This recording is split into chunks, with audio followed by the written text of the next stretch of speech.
Welcome to Kaumudy Global. Ukrainian presidential advisor Mikhailo Podolyak has said that it would take between a few days and a week and a half for Ukraine and Russia to reach a peace agreement, the Ukrainian online media outlets reported. Diplomacy is the way to proceed, but this is wartime diplomacy. Ukraine wants its right to exist, while Russia sticks by its political obligations. Volodymyr Zelenskyy's alternatives are limited because this is not a negotiation between equals. He is counting on greater outside support right now, but he is still betting on Western support. Western countries are inviting Zelenskyy to speak their legislatures.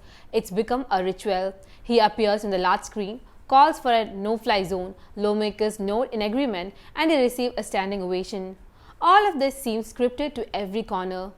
Zelenskyy basically had one pitch to everyone, a no-fly zone. However, every Western leader has rolled it out, including Joe Biden, Boris Johnson, and Emmanuel Macron all want to cheer from the sidelines. So a no-fly zone is not going to happen, and everyone knows it except for Ukraine, it seems. So why is Zelenskyy still asking for it? There are two possibilities. Number one, his political inexperience. Zelenskyy was hoping for more help from NATO. He was betting on Western intervention, and perhaps on day 22, he is still hopeful, which explains his emotional appeals to Western parliaments. He is showing them pictures of destruction, Russian missiles hitting buildings, and Ukrainian refugees fleeing. Zelenskyy is appealing to NATO's humanity, which unfortunately does not exist. So here is option number two. Zelenskyy is smarter than we thought. All of his appeals, all of his emotive speeches are preparing the groundwork for his final risk, a deal with Russia. For Zelenskyy, every deal is a double-edged sword. Certainly, the conflict will come to an end, but at what cost? What is Zelenskyy giving up in exchange for peace? Let us make a comparison. In December 2021, Putin demanded neutrality for Ukraine, which meant no NATO membership and no eastward expansion for NATO.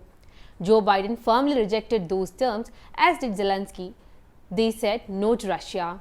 On March 2022, and this is what Putin is asking for, Ukraine to remain neutral with no NATO membership, implying acknowledgement of the two rebel republics in the Donbas region in the east and approval of Crimea's annexation, which indeed are harsh requirements.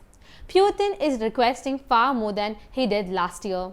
But Zelenskyy has just two options: accept the agreement or preside over the utter devastation of his country. Simply said, there is no way to win here. He is either the surrounding president or the sitting duck president. However, there is a third possibility. Zelenskyy could blame NATO for leading him down the path of conflict, and he wouldn't be far off. NATO did guarantee military aid in order to safeguard Ukraine's sovereignty. But when the time came, they opted to wait it out so that Zelenskyy would not be mistaken in blaming NATO for the outcome. The dilemma is what happens when Ukraine has been destroyed by the war and requires immediate rehabilitation. Who is going to foot the bill for that? Putin will not allow it or pay for it. So the West is still Zelenskyy's best bet. Perhaps a more experienced politician would have handled the situation differently. Perhaps they would have learned Putin's true intentions or the degree of NATO's assistance or lack of it. The immediate goal for Zelenskyy is a ceasefire for which he must make sacrifices.